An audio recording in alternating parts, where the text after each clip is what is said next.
घरी पाहुणे आले की बऱ्याचदा ते लहान लहानच्या मुलांना विचारतात, बेटा तुला मोठं होऊन काय व्हायचं आहे. खरं तर त्या लहानशा बाळाला काहीच कल्पना नसते विचारायला की नक्की पुढे जाऊन आपण करायचं काय आहे.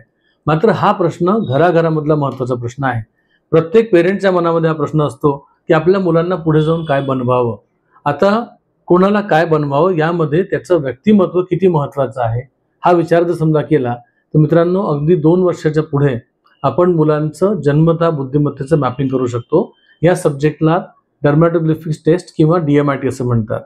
याच्यामध्ये तुमची जन्मतः बुद्धिमत्ता आईच्या गर्भात असताना कशी घडलेली आहे ते अगदी व्यवस्थितपणे मॅप करता येतं.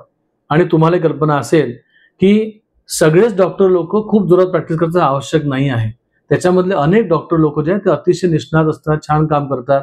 कितीतरी हुशार डॉक्टर लोकांची प्रॅक्टिस सुद्धा फार चालत नाही किंवा त्यांना कदाचित नंतर त्या गोष्टी इंटरेस्ट राहत नाही. अकॅडमिकली हुशार होते खूप म्हणून त्यांनी मेडिकल सायन्सचं नॉलेज घेतलं, एज्युकेशन घेतलं, डिग्री घेतली, मेरिटमध्ये कदाचित पास झाले असतील ना, पण नंतर they might change the course of their career. असं का बरं होतं हा विचार जर केला तर तुमचं जन्मतः बुद्धिमत्ता याला कारणीभूत असते. हा जो सब्जेक्ट आहे ज्याला आम्ही लोक डर्मॅटोग्लिफिक्स असेसमेंट्स म्हणतो, डर्मॅटोग्लिफिक्स असेसमेंट्समध्ये आपल्या जन्मतः बुद्धिमत्तेचं मूल्यमापन केलं जातं. एवढंच नाही तर मुलांचं संगोपन कसं करावं याच्यामधलं आयडियल पेरेंटिंग टूल म्हणून आपण याच्याकडे बघू शकतो.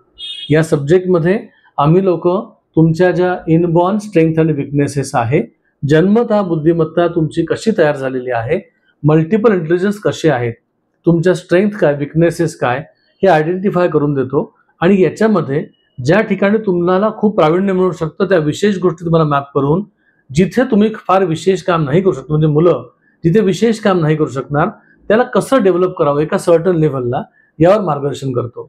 या सब्जेक्टबद्दल अधिक माहिती घेण्याकरता तुम्ही इथे एक तर आमचा हा गुगल फॉर्म तुम्हाला मी दिला लिंकमध्ये, तो फक्त भरून तुम्ही आम्हाला परत पाठवा, आम्ही तुम्हाला संपर्क करू. नमस्कार.